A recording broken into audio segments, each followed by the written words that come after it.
Hey guys, my name is Kaya and I'm going to be talking to you guys today about why you find certain things on certain beaches.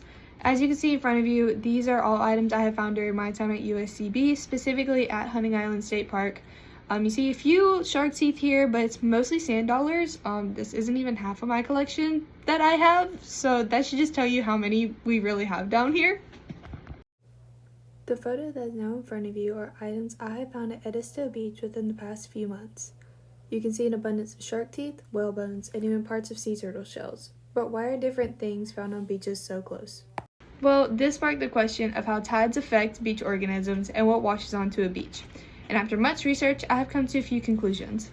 So first, Webster's Dictionary's definitions of tides are, quote, the alternate rising and falling of the surface of the ocean and of water bodies such as gulfs and bays, connected with the ocean that occurs usually twice a day as the result of different gravitational forces exerted at different parts of the earth by another body such as the moon or the sun.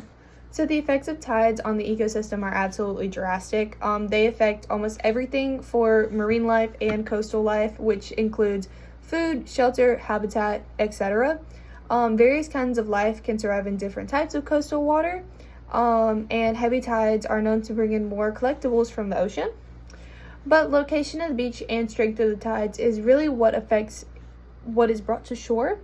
And so if you're looking for something specific that you want to look for, like for example, if you really want to find turtle shells, you need to find beaches with stronger and heavier tides, versus if you're just looking for like sand dollars and some shark teeth, honestly, any beach is going to do you good. Tides are known to affect feeding, habitat, access, reproduction, and shelter for both marine life and beach life.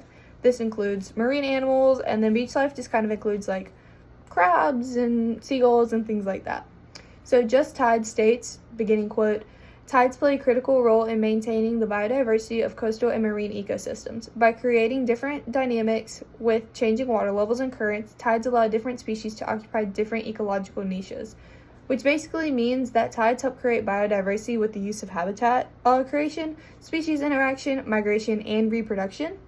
So focusing on species interaction, which is one of my favorite things, tides create different ways for different types of animals to survive in different oceanic zones. That sounds like a lot, but I'm going to break it down. So basically, National Geographic states, different creatures have adapted to different types of intertidal zones, end quote, which supports different types of zones within the ocean. So basically what that means is, let's just use my sand dollars as an example. The sand dollars are more likely have a better chance of survival at the Beaufort coast for certain reasons than compared to at Edisto, which is why you find more of the bodies at Beaufort than at Edisto. So tides also play a really big factor in what is washed ashore. For example, high tides create stronger currents and bigger waves, which is more than likely going to pull stuff from the sea up onto the beach, while low tides isn't really strong enough to bring anything in, which is honestly a big difference of why you find different things on different beaches. For example, Edisto might have stronger tides than Beaufort does, which is why Edisto can bring in things like shark teeth and whale bones and turtle shells and all this crazy stuff, while Beaufort's really selective